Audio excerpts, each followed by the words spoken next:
그날은 정말 눈부시게 화창한 봄날이었어요. 며칠간 기승을 부리던 꽃샘추위가 거짓말처럼 물러가고 차창 밖으로 들어오는 햇살은 제 무릎 위를 따스하게 어루만졌습니다. 이런 날은 정말 집에만 있으면 안 된다. 그게 제 평생의 지론이에요. 그래서 며칠 전부터 아들놈에게 딸아이에게 성화를 부렸죠. 어서 나들이 준비를 하라고요. 운전석에 앉은 사위 동현이가 백미러로 저를 보며 부드럽게 물었어요. 어머님, 불편하신 데는 없으세요? 의자가 너무 뒤로 젖혀졌으면 말씀하세요. 아니야, 아주 편하고 좋아. 자네 운전 실력은 내가 믿고 말고. 우리 동현이 덕분에 내가 이렇게 호강을 다하네. 제 칭찬에 사위는 그저 멋쩍게 웃어 보일 뿐이었어요. 참 듬직하고 속 깊은 사람이라고 생각했습니다. 펀드 매니저라는 어려운 일을 하면서도 주말이면 꼭 아내와 함께 저를 찾아와 얼굴을 비추는 사위였죠. 조수석에 앉은 제 딸 은주는 뭐가 그리 좋은지 연신 싱글벙글이었어요. 엄마, 오늘 정말 소녀 같아. 그 스카프 하니까 얼굴이 확 산뜻해. 얘는, 이 나이에 소녀는 무슨. 너희들이랑 같이 나오니까 기분이 좋아서 그래. 뒷좌석에는 저와 함께 아들 내외가 앉아 있었습니다. 며느리 윤희는 살갑게 제 팔짱을 끼며 말했어요. 어머님, 이따 장어 드시고 기운 내셔야 해요. 저희가 예약한 곳이 이 동네에서 제일 유명한 맛집이래요. 경치도 그렇게 좋다고 하고요. 오냐 오냐. 너희들 덕분에 내 입이 호강하는구나. 우리 아들은 오늘 조용하네. 뭐가 그리 바빠서 전화기를 들여다보고 있어. 제 옆에 앉은 아들 재호는 멋쩍은 표정으로 휴대폰을 주머니에 넣었어요. 회사에서 급한 연락이 와서요. 오늘만큼은 어머니만 생각해야죠. 그래야지. 너희들이 내 옆에 있어주는 게 나한테는 제일 큰 보약이다. 다들 바쁜데 이렇게 시간 내줘서 정말 고마워. 차 안은 금세 다시 웃음소리로 가득 찼어요. 자식들이 어렸을 적 이야기, 손주 녀석들이 학교에서 상을 받아온 이야기, 새로 나온 드라마 이야기까지. 저는 그저 눈을 감고 그 행복한 소음들을 가만히 듣고 있었습니다. 평생을 시장에서 억척같이 장사하며 이 녀석들을 키워냈죠. 남편 먼저 하늘로 보내고 홀로 두 아이를 번듯하게 키워내기까지 얼마나 많은 눈물을 삼켰는지 모릅니다. 하지만 지금 이 순간 모든 고생이 눈 녹듯 사라지는 기분이었어요. 잘 커서 제 가정을 꾸리고 이렇게 늙은 어미를 살뜰히 챙겨주는 자식들이 있다는 것만으로도 저는 세상에서 가장 성공한 인생을 산 것이나 다름없었죠. 그런데 문득 이상한 기분에 눈을 떴습니다. 백미러에 비친 사위의 얼굴이 순간 굳어있는 것처럼 보였어요. 평소의 온화한 미소는 사라지고 무언가 결심한 사람처럼 입술을 굳게 다물고 있었습니다. 핸들을 잡은 손에도 힘이 바짝 들어가 있는 것 같았고요. 피곤한가? 장거리 운전이라 그런가 보네. 저는 대수롭지 않게 생각하려 했어요. 하지만 심장이 이유 없이 살짝 내려앉는 기분이었습니다. 그 찰나의 순간 사위가 다시 백미러로 저와 눈을 맞췄습니다. 그리곤 아주 희미하게 알아챌 수 없을 정도로 작게 고개를 끄덕이는 것 같았어요. 누구에게 보내는 신호였을까요? 저는 그 미묘한 행동의 의미를 채 파악하기도 전에 옆자리 아들이 무언가 중얼거리는 소리를 들었습니다. 이제 시간이 됐나? 그게 무슨 소리냐고 물어보려던 바로 그 순간이었어요. 꽝꽝. 귀를 찢는 듯한 경적 소리가 하늘을 갈랐고 제 몸은 붕 뜨는 것 같은 엄청난 충격에 휩싸였습니다. 차창 밖으로 거대한 트럭의 앞부분이 괴물처럼 달려드는 모습이 슬로 모션처럼 보였어요. 자식들의 비명, 유리가 깨지는 소리, 쇠가 긁히는 끔찍한 소음. 그 모든 것이 뒤섞여 제 머릿속을 헤집었습니다. 그리고 제 의식은 깊고 어두운 심연 속으로 까마득히 꺼져 들어갔습니다. 마지막으로 제 눈에 들어온 것은 충격의 순간에도 너무나도 평온해 보였던 사위의 옆모습이었습니다. 얼마나 시간이 흘렀을까요? 희미한 소음과 함께 제 의식이 서서히 떠올랐습니다. 머리가 깨질 듯이 아프고 온몸이 솜처럼 무거웠어요. 소독약 냄새가 코를 찌를 거라 생각했는데 이상하게도 그런 냄새는 나지 않았습니다. 대신 퀴퀴한 빨래 냄새와 음식물 냄새가 섞인 묘한 공기가 저를 감쌌어요. 피피하는 기계음 대신 멀리서 들려오는 텔레비전. 소리와 나직하게 중얼거리는 노인들의 목소리가 귓전을 맴돌았습니다. 여기가 어디지? 병원이 아닌가? 무거운 눈꺼풀을 힘겹게 들어 올렸어요. 제 눈에 들어온 것은 새하얀 병실 천장이 아니었습니다. 군데군데 얼룩진 낡은 천장과 그 가운데를 지키고 있는 형광등 하나. 고개를 돌려 주위를 둘러보았죠. 제가 누워있는 곳은 좁은 침대 위였고 방 안에는 저와 비슷한 침대가 2개 더 놓여 있었습니다. 창밖으로는 작은 마당이 보였고 몇몇 노인들이 휠체어에 앉아 멍하니 햇볕을 쬐고 있었어요. 그때 방문이 조용히 열리며 50대로 보이는 한 여자가 들어왔습니다. 하얀 가운이 아닌 분홍색 유니폼을 입고 있었어요. 어르신 깨어나셨어요. 한참을 주무시더라고요. 여자는 익숙하다는 듯 제 이마에 땀을 닦아주며 말했어요.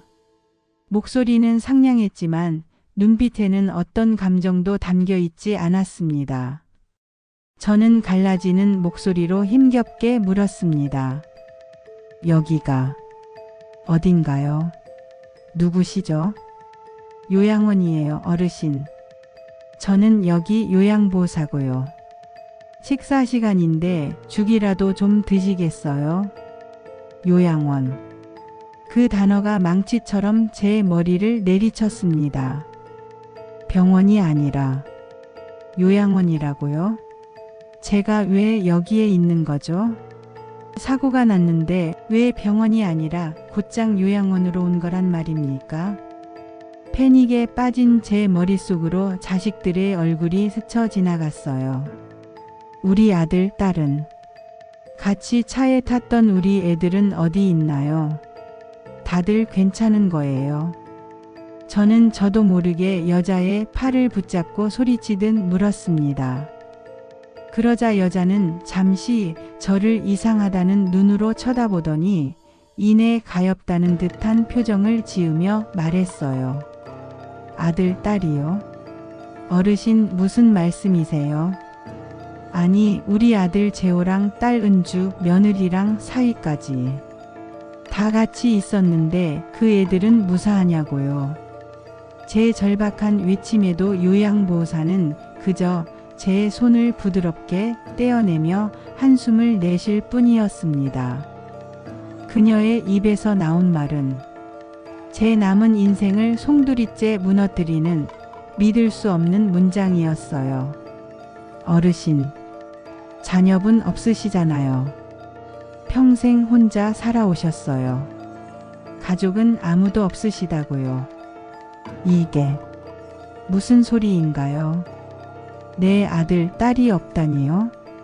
내가 평생 혼자 살아왔다니. 70평생을 오직 자식들을 위해 살아온 나에게 내 존재의 이유와도 같은 아이들이 없었다니요. 이건 말도 안 되는 소리입니다. 무언가 단단히 잘못됐어요. 아니야.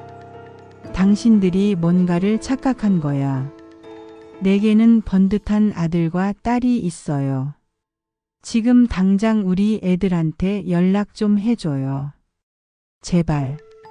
저는 침대에서 일어나려고 발버둥쳤습니다. 하지만 몸에 힘이 들어가지 않았어요. 요양보호사는 그런 저를 안쓰럽게 바라보며 침대에 다시 눕혔습니다. 그리고는 제 귀에 대고 의사가 환자에게 진단명을 내리듯 차갑고도 명확한 목소리로 말했습니다. 어르신, 흥분하지 말고 제 말 잘 들으세요. 어르신은 치매세요. 기억이 오락가락 하시는 거예요. 그러니까 이제 푹 쉬셔야 해요. 치매. 그 두 글자가 제 심장에 비수처럼 날아와 박혔습니다. 치매라고요? 내가 70하고도 8을 살면서 그 누구보다 건강한 몸과 정신을 자부했던 내가 치매라니요? 시장에서 정신이 흐려지면 장사를 접어야 한다며 매일 밤 신문을 처음부터 끝까지 정독하고 숫자 퍼즐을 풀며 살아온 나였습니다. 그런 내가 치매라는 말도 안 되는 병에 걸렸다는 겁니다. 아니, 이건 사실이 아니에요.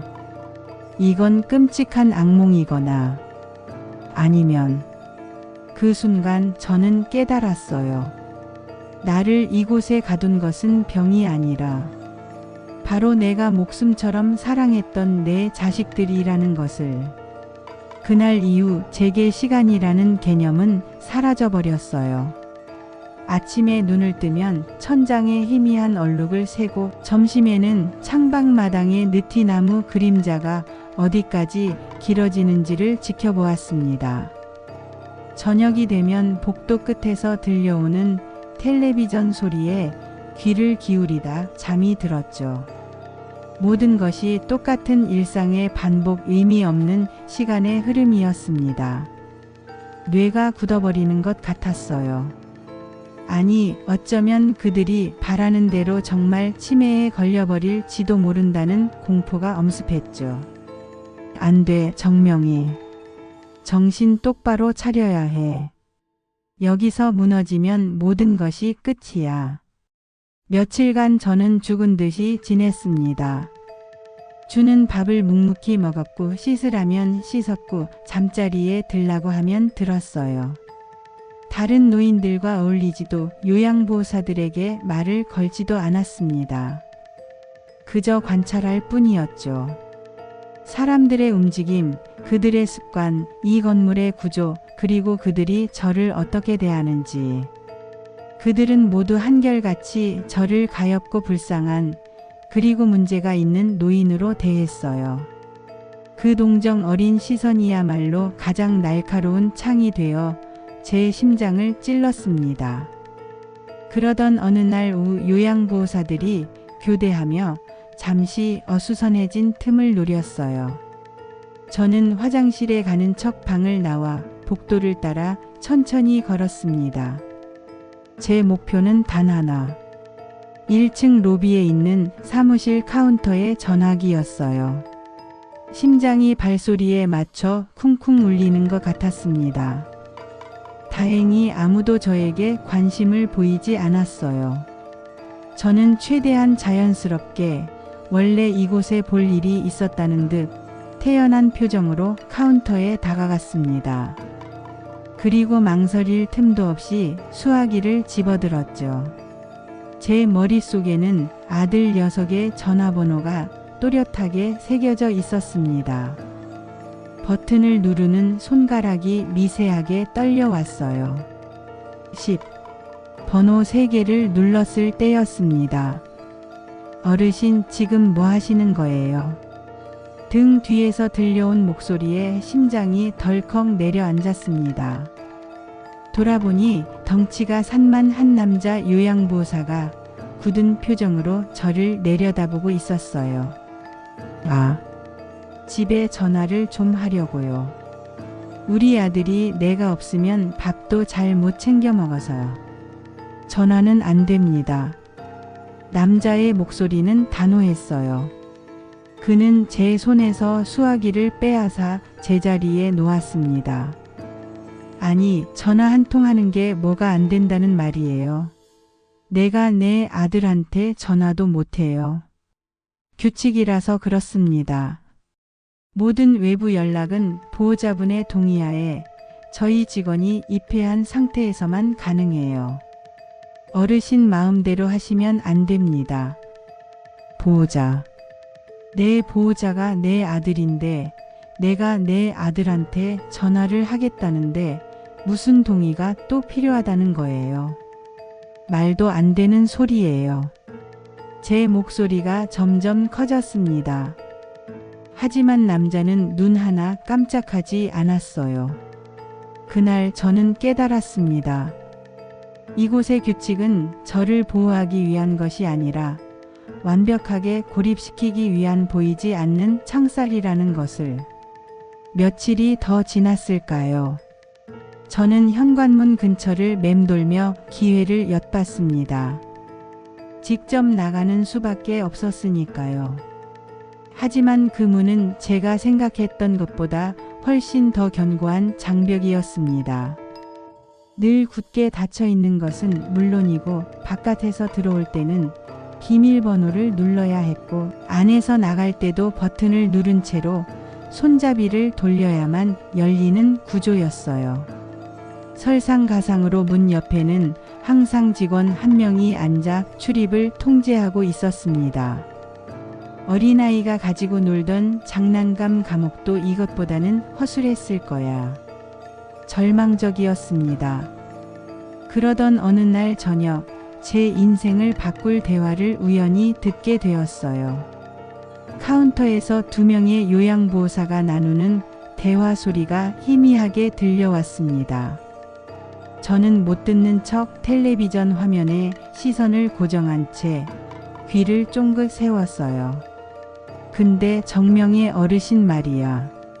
자식들이 정말 너무한 거 아니야?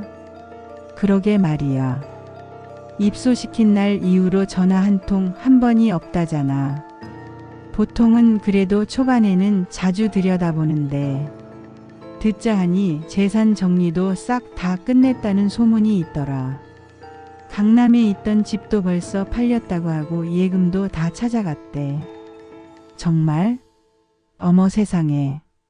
그럼 어르신은 완전히 빈털터리가 된 거네. 쉰 목소리 낮춰. 어르신 들으시겠다. 아무튼 그래서 여기 요양원 비용도 몇 년치를 한꺼번에 선납하고 갔다는 거 아니야? 다시는 찾아올 생각이 없다는 뜻이지 뭐. 자식들. 참 무섭다. 무서워. 그들의 대화는 비수처럼 저를 찔렀습니다. 머리를 한 대 세게 얻어맞은 것처럼 눈앞이 캄캄해졌어요. 그저 저를 귀찮아해서 잠시 이곳에 맡겨둔 것이 아니었습니다. 모든 것을 계획하고 제 모든 것을 빼앗은 뒤 저라는 존재를 이 세상에서 완전히 지워버릴 작정이었던 겁니다. 제 평생을 바쳐 키운 아들과 딸이 저에게 치밀한 덫을 놓았던 거예요. 눈물이 나올 줄 알았는데 이상하게 눈물 한 방울 나지 않았습니다. 슬픔이나 분노 같은 감정조차 느껴지지 않았어요. 대신 차갑고 단단한 무언가가 제 심장 가장 밑바닥에서부터 천천히 차오르는 것이 느껴졌습니다. 그것은 아마도 모든 것을 잃은 사람이 가질 수 있는 마지막 감정, 살아야겠다는 처절한 의지였을 겁니다.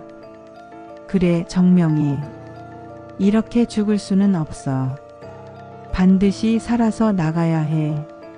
나가서 모든 것을 되찾고 그들에게 똑똑히 보여줘야 해. 너희들이 버린 엄마가 어떻게 다시 일어서는지를. 절망의 끝에서 오히려 마음이 차분해졌습니다. 더 이상 조급해하거나 안달하지 않기로 했어요. 어설픈 탈출 시도는 이제 그만두고 이곳의 시스템을 완벽하게 파악하며 때를 기다리기로 마음먹었죠. 저는 요양원에서 가장 모범적인 환자가 되었습니다. 정해진 시간에 일어나고 식사도 남김없이 했으며 재활 치료 시간에도 누구보다 열심히 참여했어요. 요양보호사들의 말에는 언제나 순하게 고개를 끄덕였고 가끔은 일부러 기억이 오락가락하는 사람처럼 엉뚱한 소리를 하기도 했습니다. 아이고, 우리 아들이 오늘 올 때가 됐는데 빼빼로를 좋아하니까 미리 사놔야겠네. 그러면 요양보호사들은 네, 어르신. 아드님 오시면 제가 꼭 챙겨드릴게요라며 제 등을 토닥여 주었습니다. 그들은 제가 서서히 현실을 잊고 자신들이 만들어 놓은 치매 노인 정명이라는 역할에 적응하고 있다고 생각하는 듯 했어요. 그들의 경계심이 느슨해지는 것이 제게는 무엇보다 중요했습니다. 그렇게 한 달쯤 지났을까요? 요양원에 새로운 얼굴이 보이기 시작했습니다. 한수진이라고 자신을 소개한 30 중반쯤으로 보이는 요양보호사였어요. 다른 직원들보다 나이가 어려서 그런지 아니면 원래 성격이 그런 건지 그녀는 조금 다른 구석이 있었습니다. 다른 요양보호사들이 노인들을 대할 때 습관처럼 사용하는 유아적인 말투나 과장된 행동이 그녀에게는 없었어요. 늘 차분한 목소리로 상대를 존중하는 태도로 사람을 대했죠. 어르신, 식사는 입에 맞으세요. 혹시 반찬 중에 싫어하시는 거 있으면 제가 주방에 따로 이야기해 드릴까요? 아닙니다. 그냥 주는 대로 먹으면 돼요. 그러지 마시고 불편한 거 있으시면 꼭 저한테 말씀해 주세요. 어르신들이 편안하게 지내시는 게 저희가 할 일이잖아요. 그녀의 눈은 맑고 투명했어요. 다른 직원들의 눈에서 흔히 볼 수 있었던 지루함이나 기계적인 동정심이 보이지 않았습니다. 하지만 저는 섣불리 마음을 열지 않았어요. 이곳의 모든 친절 뒤에는 감시의 눈이 번뜩이고 있다는 것을 이미 알고 있었으니까요. 그러던 어느 날 저는 그녀를 시험해 보기로 마음먹었습니다. 그날은 오후 프로그램으로 옛날 노래 부르기 시간이 있었어요. 모두가 흘러간 노래를 따라 부르며 잠시 옛 추억에 잠겨 있을 때 저는 창밖을 보며 혼잣말처럼 나지막이 중얼거렸습니다. 옛날에 종로에 있던 낙원회관이라고 있었는데 거기 갈비탕이 참 기가 막혔지. 커다란 뚝배기에 고기를 산더미처럼 올려주고 국물이 어찌나 진하고 구수했던지. 남편이랑 연애할 때 참 자주 갔던 곳인데 지금도 있으려나 모르겠네. 이 말은 제가 지어낸 것이 아니었어요. 실제로 남편과 제가 젊은 시절 가장 좋아했던 식당이었습니다. 만약 다른 요양보호사였다면 아이고 어르신 옛날 생각나시는구나.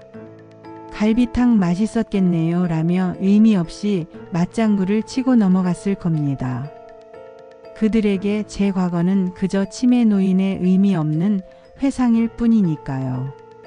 하지만 한수진 씨의 반응은 달랐습니다. 노래를 따라 부르던 그녀는 제 혼잣말을 듣고는 조용히 제 곁으로 다가왔어요. 낙원회관이요? 종로 어디쯤에 있었는데요, 어르신? 그녀는 제 말을 흘려듣지 않았습니다. 오히려 호기심 어린 눈으로 되물었죠. 저는 놀라움을 감추고 최대한 태연하게 대답했어요. 종로 3가. 귀금속 거리 뒤편에 있었지. 허름한 한옥집이었는데 마당에 커다란 감나무가 한 그루 있었어. 그랬구나. 저도 갈비탕 정말 좋아하는데. 그녀는 그 말만 남기고는 다시 자기 자리로 돌아갔습니다. 저는 더 이상 그 일에 대해 언급하지 않았어요. 작은 돌멩이 하나를 연못에 던진 셈이니 파문이 일어날지 아닐지는 그저 기다려보는 수밖에 없었습니다. 그리고 바로 다음 날 기적 같은 일이 일어났습니다.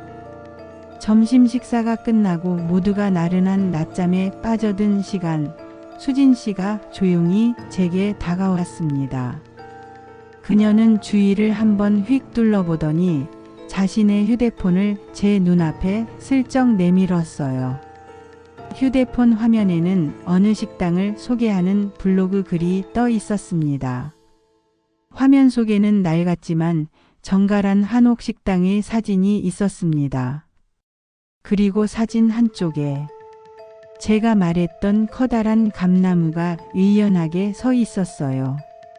식당 이름은 낙원회관이 아닌 원조 낙원으로 바뀌어 있었지만 그곳이 제가 말했던 곳이라는 것을 한눈에 알 수 있었죠. 어르신, 혹시 여기 맞으세요? 어제 어르신 말씀 듣고 궁금해서 한번 찾아봤어요. 이름은 조금 바뀌었는데 어르신이 말씀하신 곳이 여기 맞는 것 같더라고요. 갈비탕은 여전히 유명하대요. 저는 순간 숨을 쉴 수가 없었습니다. 목구멍까지 뜨거운 것이 치밀어 올라왔어요. 누군가가, 그것도 이 지옥 같은 곳에서 내 기억을 사실로 인정해 준 것은 처음이었습니다. 내 말이 더 이상 망상이 아니라는 것을, 나라는 존재가 아직 살아있다는 것을 증명해 준 겁니다. 저는 저도 모르게 그녀의 손을 꽉 잡았습니다. 눈에 눈물이 핑 도는 것을 막을 길이 없었어요. 고마워요. 정말 고마워요, 선생님. 제 목소리는 형편없이 떨리고 있었습니다. 수진 씨는 그런 저를 보며 가만히 미소 짓더니 제 손을 마주 잡아주었어요. 그 따뜻한 온기가 제 얼어붙었던 심장을 녹이는 것 같았습니다. 그날 밤 모두가 잠든 시간 순찰을 돌던 수진 씨가 제 침대 곁에 잠시 멈춰섰습니다. 그리고는 다른 사람이 들을 수 없을 만큼 작은 목소리로 하지만 제게는 천둥처럼 크게 울리는 한마디를 던졌습니다. 어르신, 정말로 아무것도 기억나지 않으세요? 그 한마디에 제 가슴을 짓누르고 있던 모든 벽이 무너져 내렸습니다. 저는 그녀의 옷소매를 붙잡고 지난 한 달간 누구에게도 하지 못했던 모든 이야기를 털어놓기 시작했습니다. 행복했던 나들이, 길에서 겪었던 사고, 눈을 뜨니 요양원이었다는 사실, 내 존재를 부정하는 사람들, 그리고 나를 이곳에 가두고 모든 것을 빼앗아간 자식들에 대한 이야기까지. 저는 흐느끼며 말했고 그녀는 아무 말 없이 그저 제 손을 잡고 모든 것을 들어주었습니다. 제 이야기가 끝났을 때 수진 씨는 한참 동안 말이 없었어요. 그리고는 조심스럽게 자신의 이야기를 꺼냈습니다. 사실 저희 어머니도 평생 모은 돈을 사기꾼한테 다 잃으셨어요. 정말 똑똑하고 야무진 분이셨는데 가까운 사람에게 배신당하고 나니까 한순간에 무너지시더라고요. 저희가 아무리 옆에서 괜찮다고 해도 당신 잘못이 아니라고 해도 소용없었어요. 결국 화병으로 몇 년을 앓다가 돌아가셨죠. 그녀의 목소리는 담담했지만 그 안에 담긴 깊은 슬픔이 고스란히 전해져 왔습니다. 그때 깨달았어요.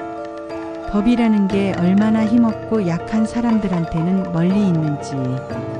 어르신 이야기를 들으니까 꼭 돌아가신 저희 어머니를 보는 것 같아서 남일 같지가 않네요. 그녀는 제 손을 다시 한번 꽉 잡으며 말했습니다.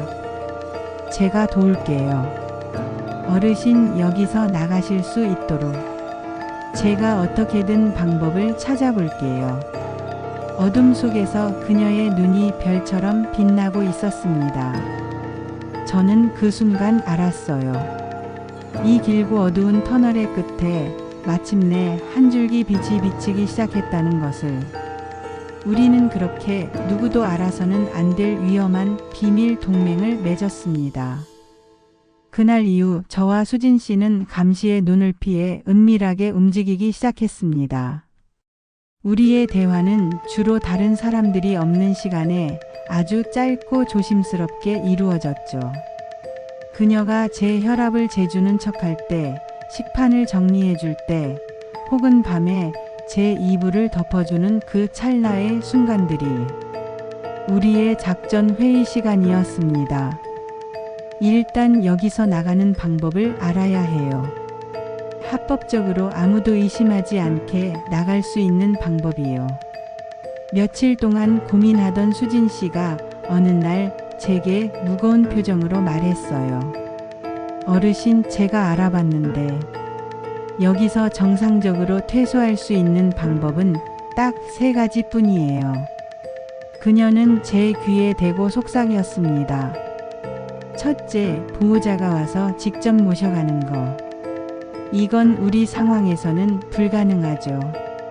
저는 말없이 고개를 끄덕였습니다. 둘째는 돌아가셔서 장례식장으로 나가는 거예요. 그녀의 말에 등골이 서늘해졌습니다. 하지만 저는 흔들리지 않았어요. 그리고 마지막 셋째는 이곳에서 치료가 불가능한 위급한 병이 생겨서 외부 종합병원 응급실로 이송되는 경우예요. 요양원에서 자체적으로 책임을 질 수 없는 상황이 되면 어쩔 수 없이 밖으로 내보내게 되어 있어요. 그 말을 듣는 순간 제 머릿속에 번개가 치는 것 같았습니다. 그래, 바로 그거야. 아파야 해. 죽을 만큼 아픈 연기를 해서 내 발로 걸어 나가는 것이 아니라 구급차에 실려 나가야 하는 겁니다. 그 방법밖에 없겠네요. 네. 하지만 이것도 아주 위험한 방법이에요. 만약 연기라는 게 들키기라도 하면 어르신은 완전히 독방에 갇히게 되거나 진정제를 맞게 될지도 몰라요. 그 방법밖에 없겠네요. 네. 하지만 이것도 아주 위험한 방법이에요. 만약 연기라는 게 들키기라도 하면 어르신은 완전히 독방에 갇히게 되거나 진정제를 맞게 될지도 몰라요. 다시는 기회가 없을 겁니다. 알고 있어요. 그래도 해봐야죠. 이대로 여기서 썩어갈 수는 없으니까. 제 단호한 대답에 수진 씨도 결심을 굳힌 듯 보였어요. 그때부터 우리의 구체적인 탈출 계획이 시작되었습니다. 심장마비. 급성 심근경색은 어떨까요? 응급 상황 중에서도 가장 위급한 상황이고 요양원에서는 절대 손을 쓸 수가 없거든요. 무조건 큰 병원 응급실로 가야만 해요. 수진 씨는 틈틈이 자신의 휴대폰으로 급성 심근경색의 증상에 대해 검색했고 그 내용을 작은 글씨로 적어 몰래 제게 건네주었습니다. 가슴을 쥐어짜는 듯한 극심한 통증. 통증이 왼쪽 어깨와 팔로 뻗쳐나감. 호흡 곤란과 식은땀, 메스꺼움과 구토감. 저는 그 증상들을 달달 외웠습니다. 본격적인 연기 연습은 모두가 잠든 밤에 이루어졌습니다. 저는 이불을 뒤집어 쓴 채 소리 없이 가슴을 부여잡고 고통스러운 표정을 짓는 연습을 반복했어요. 숨이 넘어갈 것처럼 빠른 숨을 몰아쉬고 식은땀이 흐르는 것처럼 이마를 차갑게 만드는 연습도 했죠. 그것은 참으로 기괴하고도 서글픈 연기 수업이었습니다. 70평생 남을 속이는 일이라고는 해본 적 없는 제가 살기 위해 제 몸이 아프다고 거짓말하는 법을 배우고 있었으니까요. 마침내 우리는 결전의 날을 정했습니다. 일주일에 한 번 수요일 오전에 원장이 모든 병실을 순시하러 다녀요. 그때가 가장 좋은 기회일 거예요. 수진 씨의 말대로였습니다. 원장이 보는 앞에서 쓰러진다면 다른 직원들은 책임을 피하기 위해서라도 저를 즉시 외부 병원으로 보내려 할 것이 분명했어요. 드디어 운명의 수요일 아침이 밝았습니다. 저는 평소와 다름없이 아침 식사를 하고 다른 노인들과 함께 거실에 앉아 텔레비전을 보고 있었어요. 겉으로는 평온했지만 심장은 금방이라도 터져나올 것처럼 미친 듯이 뛰고 있었습니다. 오전 10시가 조금 넘었을 때 복도 저편에서 원장의 목소리와 함께 여러 사람의 발소리가 들려오기 시작했습니다. 저는 깊은 호흡을 하고 곁에 있던 수진 씨와 눈을 맞췄습니다. 그녀가 저를 향해 아주 작게 고개를 끄덕였어요. 쇼가 시작되었습니다. 원장과 간호부장이 거실로 들어서며 어르신들, 밤새 안녕하셨습니까? 하고 인사를 건네는 순간 저는 먼저 가슴에 미미한 통증이 오는 것처럼 인상을 살짝 찌푸렸습니다. 그리고는 왼팔을 주무르기 시작했죠. 어르신 어디 불편하세요? 가장 먼저 제 이상을 눈치챈 수진 씨가 걱정스러운 목소리로 물었습니다. 그녀의 목소리에 주변의 시선이 제게로 쏠렸어요. 아니, 괜찮아. 그냥 가슴이 좀 답답하고 팔이 조금 저리네. 저는 정말 아픈 사람처럼 힘겹게 말을 이었습니다. 그리고 원장이 제게로 다가오는 것을 확인한 순간 결정적인 연기를 시작했습니다. 저는 짧은 비명과 함께 소파에 앉아 있던 몸을 그대로 바닥으로 쓰러뜨렸습니다. 쿵. 거실은 순간 아수라장이 되었습니다. 저는 온몸을 비틀며 가슴을 부여잡았습니다. 길이 연습한 대로 숨이 넘어갈 듯 헐떡이며 식은땀을 흘리는 연기를 했죠. 제 연기는 완벽했습니다. 어머 세상에. 정명의 어르신. 원장님, 어르신이 이상해요. 숨을 못 쬐세요. 빨리 119 좀 불러주세요. 수진 씨의 실감나는 외침에 거실은 완전히 패닉 상태가 되었습니다. 곧이어 누군가 119 불렀습니다. 하고 외치는 소리가 들렸고 멀리서 희미하게 구급차의 사이렌 소리가 들려오기 시작했어요. 그 사이렌 소리는 제게 지옥의 문을 열어줄 희망의 소리처럼 들렸습니다. 이제 이 지긋지긋한 감옥을 빠져나갈 시간이다. 구급차의 요란한 사이렌 소리가 제 머릿속을 직접 울리는 것 같았어요. 흔들리는 차체에 몸을 맡긴 채 저는 눈을 감고 고통스러운 신음을 흘리고 있었습니다. 하지만 제 정신은 그 어느 때보다도 차갑고 명료했죠. 연극은 아직 끝나지 않았습니다. 병원에 도착해서 저를 감시하는 요양원 직원의 눈을 완벽하게 따돌릴 때까지는 절대 긴장을 늦출 수 없었어요. 좁은 공간 안에는 저와 수진 씨 그리고 구급대원 한 명과 요양원에서 따라붙은 남자 직원 한 명이 함께 타고 있었습니다. 환자분 혈압이 조금 높긴 한데 의식은 있으시네요. 어디가 제일 아프세요?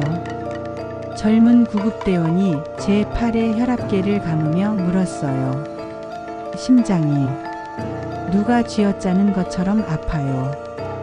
그리고 왼쪽 팔이 내 팔이 아닌 것 같아.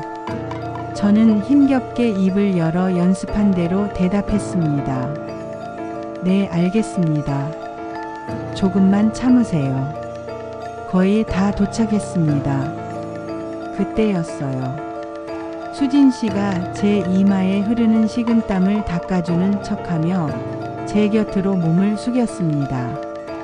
그리고는 다른 사람들이 들을 수 없을 만큼 작은 목소리로 속삭였죠. 어르신, 제 말 잘 들으세요. 병원에 도착하면 모든 게 더 정신없을 거예요. 제가 신호를 드리면 무조건 오른쪽 비상구로 뛰세요. 절대 뒤돌아보시면 안 돼요. 그녀의 목소리는 떨림 없이 단단했습니다. 잠시 후 구급차가 속도를 줄이며 멈춰섰습니다. 병원에 도착한 겁니다. 뒷문이 열리고 병원의 소란스러운 공기가 차 안으로 훅 밀려 들어왔어요.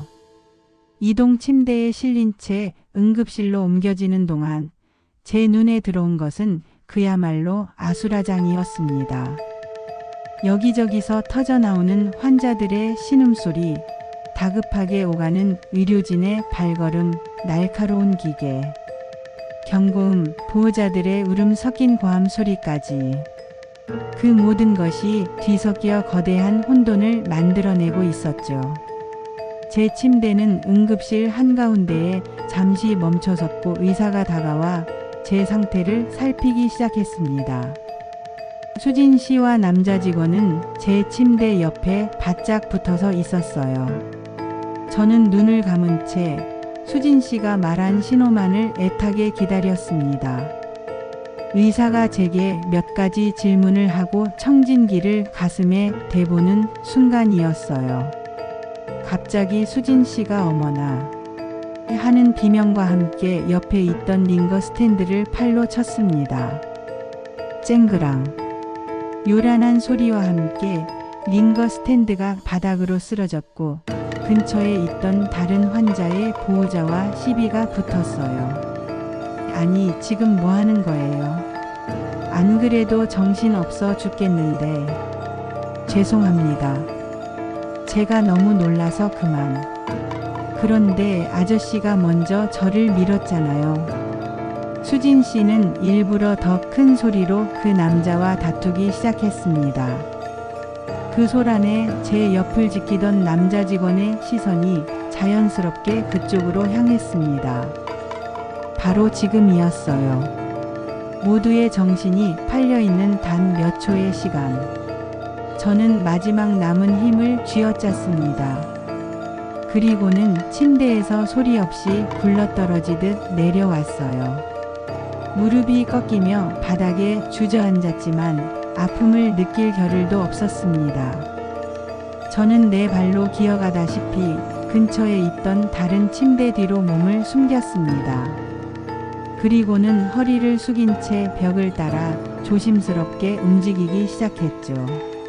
제 심장은 목구멍 밖으로 튀어나올 것처럼 광란의 속도로 뛰고 있었습니다. 오른쪽. 수진 씨가 말한 오른쪽 비상구. 제 눈에 초록색 비상구 안내등이 들어왔습니다. 저기만 통과하면 일단 이 병원을 빠져나갈 수는 있는 겁니다. 저는 마지막 힘을 다해 그 문을 향해 달렸습니다. 환자복 차림의 늙은 할머니가 응급실을 가로질러 뛰는 모습은 분명 기이했을 테지만 그 아수라장 속에서는 다행히 아무도 저를 신경 쓰지 않았어요. 철컥. 무거운 철문을 밀자 차갑고 쾌쾌한 공기가 제 얼굴을 때렸습니다. 계단이었습니다. 저는 난간을 붙잡고 위태롭게 한 칸 한 칸 내려가기 시작했어요.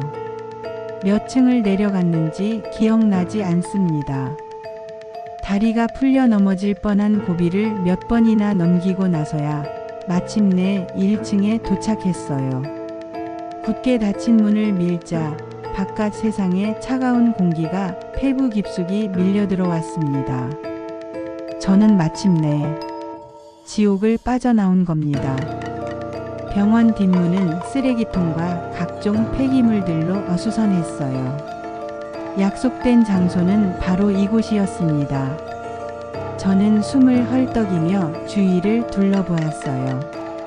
그때 주차된 검은색 승용차 한 대의 헤드라이트가 깜박하고 켜졌습니다. 차에서 내린 것은 한 번도 본 적 없는 낯선 남자였어요. 30대 후반쯤 되어 보이는 날카로운 눈매와 다부진 체격을 가진 사람이었죠. 정명의 어르신 되십니까? 누구신데요? 한수진 씨 남편 되는 사람입니다. 아내에게 연락받고 여기서 기다리고 있었습니다. 수진 씨의 남편. 저는 그제야 안도의 한숨을 내쉴 수 있었습니다. 그가 바로 이 탈출극의 마지막 조력자였던 겁니다. 일단 타시죠. 여기서 이러고 있을 시간이 없습니다. 곧 사람들이 어르신을 찾아 나설 겁니다. 저는 그의 차에 올라탔습니다. 따뜻한 온기가 온몸을 감쌌어요. 수십 년 만에 느껴보는 안락함이었습니다. 차가 부드럽게 병원을 빠져나가는 동안 저는 창밖으로 스쳐 지나가는 풍경들을 멍하니 바라보았습니다. 너무나도 오랫동안 그리워했던 세상의 모습이었지만 어쩐지 모든 것이 낯설고 비현실적으로 느껴졌어요.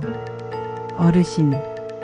한참 후 운전석에 앉아있던 남자가 입을 열었습니다. 자초지종은 아내에게 대충 들었습니다. 하지만 제가 어르신을 무작정 도와드릴 수는 없습니다. 저는 제 아내를 위험에 빠뜨리고 싶지 않으니까요. 그의 목소리는 차갑고 사무적이었습니다. 일단 저희 집으로 가시죠. 그리고 제게 모든 것을 증명해 보이셔야 할 겁니다. 어르신께서 정신이 온전하시다는 것을, 그리고 이 모든 것이 어르신의 망상이 아니라는 것을요. 저는 대답 대신 굳은 표정으로 고개를 끄덕였습니다. 알고 있었어요. 진짜 싸움은 이제부터 시작이라는 것을. 며칠 뒤 저는 수진 씨 부부의 도움으로 제 집에 잠입할 수 있었습니다. 딸 은주가 소셜미디어에 올린 파티 사진을 보고 그날 밤 출장 요리 업체 직원으로 위장해서 들어간 거였죠. 제 집이었지만 저는 도둑처럼 고개를 숙이고 들어가야 했습니다. 제 피와 땀이 서린 공간이 낯선 사람들의 웃음소리로 가득 찬 모습을 보니 속에서 천불이 났어요. 하지만 저는 감정을 숨긴 채 기회를 노렸습니다.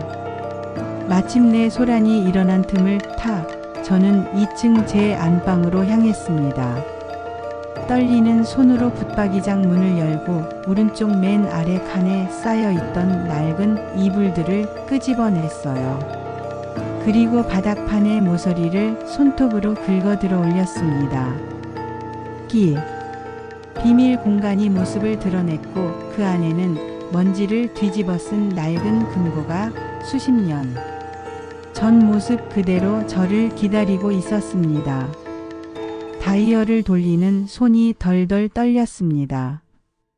혹시나 비밀번호를 잊어버렸으면 어떡하나. 심장이 조여왔죠. 하지만 저는 기억하고 있었습니다.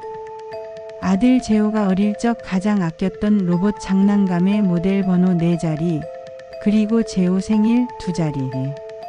천천히 하나씩 숫자를 맞추자 철컥하고 금고 문이 열리는 둔탁한 소리가 났습니다. 금고 안에는 제 인생의 모든 것이 담겨 있었습니다.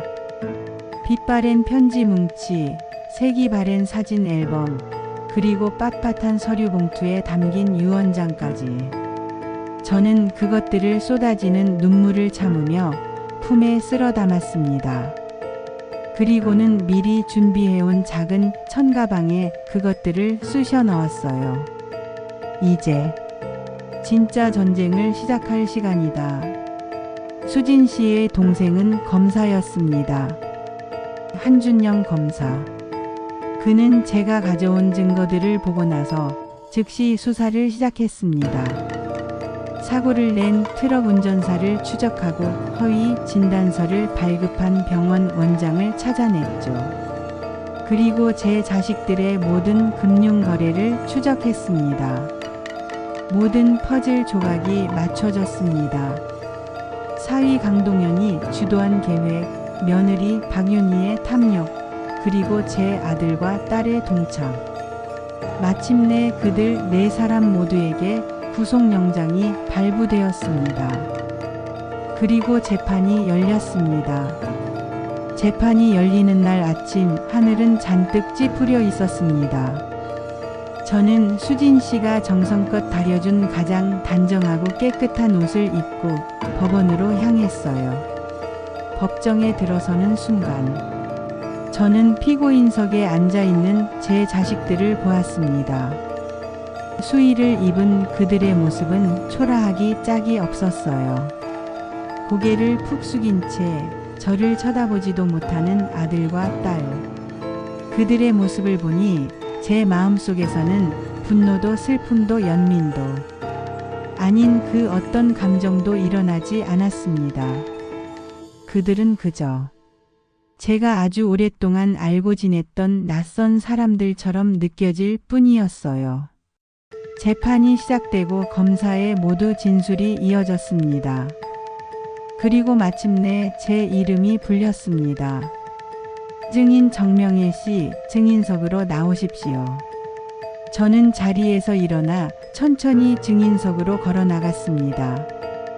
수많은 사람들의 시선이 제게로 향하는 것이 느껴졌지만 저는 오직 정면의 판사만을 바라보며 걸었습니다. 증인석에 앉아 선서를 하는 제 목소리는 조금도 떨리지 않았어요. 검사의 신문이 시작되었습니다. 저는 막힘없이 어제 일처럼 생생하게 대답했습니다. 제 기억력에 의문을 제기했던 변호사들과 방청석은 점점 더 조용해졌습니다. 그리고 마지막으로 증인, 피고인들을 용서할 마음이 전혀 없으신 겁니까? 변호사의 질문에 저는 피고인석에 앉아있는 제 자식들을 처음으로 아주 오랫동안 똑바로 쳐다보았습니다. 그들은 여전히 제 눈을 피하고 있었어요. 저는 마이크에 대고 법정 안의 모든 사람이 들을 수 있도록 또렷하고 힘 있는 목소리로 말했습니다. 용서라뇨? 용서는 사람이 사람에게 할 수 있는 겁니다. 저는 잠시 말을 멈추고 숨을 골랐습니다. 저는 저들을 용서하고 싶지 않습니다. 아니, 용서할 수가 없습니다. 하지만 제가 오늘 이 자리에 선 것은 저들을 제 손으로 벌주기 위함이 아닙니다. 이 땅의 법이 그리고 정의가 아직 살아있다는 것을 제 눈으로 확인하고 싶었기 때문입니다. 존경하는 재판장님, 저들에게 자비를 베풀지 말아 주십시오. 저들이 저지른 죄의 무게만큼 가장 무겁고 엄중한 벌을 내려주시기를 간절히 바랍니다. 재증언이 끝나자 법정 안에는 잠시 무거운 침묵이 흘렀습니다. 피고인석에서 마침내 제 딸 은주의 어깨가 가늘게 떨리더니 참지 못할 오열이 터져 나왔습니다. 하지만 그들의 눈물은 너무 늦었습니다. 며칠 후 판결의 날이 밝았습니다. 판결을 선고하겠습니다. 판사의 목소리가 법정 전체에 울려 퍼졌습니다. 피고인 강동현, 정은주, 정재호, 박윤희. 피고인들은 피해자 정명의 여사의 자녀 및 그 배우자로서 피해자를 부양하고 보호해야 할 의무가 있음에도 불구하고 오직 자신들의 재산 증식이라는 탐욕을 채우기 위해 공모하여 피해자를 속이고 재산을 편취하였으며 나아가 사고를 위장하여 피해자의 생명에 위협을 가하고 정신병원과 요양원에 강제로 감금하는 등 그 죄질이 이루 말할 수 없이 불량하고 반인륜적이다. 판사는 잠시 숨을 고르고 피고인들을 한 명 한 명 서늘한 눈빛으로 훑어보았습니다. 따라서 주문. 피고인 강동현, 정은주, 정재호, 박윤희 모두를 무기징역에 처한다. 땅, 땅, 땅. 판결봉 소리가 울려 퍼지는 순간 법정은 아수라장이 되었습니다. 피고인석에서는 절규와도 같은 울음소리가 터져 나왔고 딸 딸 은주는 그 자리에 실신하듯 쓰러졌어요. 저는 그 모든 소란을 등지고 조용히 눈을 감았습니다. 가슴속을 짓누르던 거대한 바위 하나가 마침내 부서져 내리는 기분이었습니다. 그날 이후로 벌써 2년의 세월이 흘렀습니다. 제 인생은 이전과는 비교할 수 없을 만큼 평온하고 행복한 날들로 채워졌어요. 우리는 얼마 지나지 않아 마당이 넓은 교회의 주택으로 이사를 했습니다. 수진 씨는 제게 가장 햇볕이 잘 드는 방을 내어주었고, 저는 아침마다 창문으로 쏟아지는 햇살을 받으며 눈을 뜨는 호사를 누리고 있죠. 제 하루는 손주 녀석들을 깨우는 것으로 시작됩니다. 훌쩍 자라 이제는 제법 어른스러운 티가 나는 큰 손주와 아직도 아기 냄새가 나는 막내의 머리를 쓰다듬어 주는 것이 제 가장 큰 기쁨 중 하나예요. 오전에는 수진 씨와 함께 작은 텃밭을 가꿉니다. 상추와 고추, 토마토 같은 것들을 직접 심고 기르는 재미가 아주 쏠쏠해요. 흙을 만지고 있으면 마음을 어지럽히던 모든 잡념들이 사라지는 것 같습니다. 우리가 직접 기른 채소로 차린 소박한 점심을 먹고 나면 오후에는 동네 노인정에 나가 새로운 친구들과 화투를 치거나 이야기를 나누며 시간을 보냅니다. 저녁에는 퇴근한 준영 씨와 아이들까지 온 식구가 식탁에 둘러앉아 그날 있었던 일들을 제잘거리며 저녁을 먹죠. 제게는 이 모든 평범한 순간들이 기적처럼 느껴집니다. 피 한 방울 섞이지 않았지만 우리는 그 어떤 혈연보다도 더 단단하고 따뜻한 진짜 가족이 되었습니다. 가끔 저를 알아보는 동네 사람들이 조심스럽게 묻곤 해요. 어르신 뉴스에서 봤어요. 그렇게 큰 일을 겪으셨는데 지금은 괜찮으세요? 그 자식들 용서하셨어요? 그러면 저는 언제나 빙그레 웃으며 똑같이 대답합니다. 아니요. 용서하지 않았어요. 제 대답에 사람들은 보통 당황한 표정을 짓곤 하죠. 그러면 저는 텃밭의 잡초를 뽑으며 말을 이어갑니다.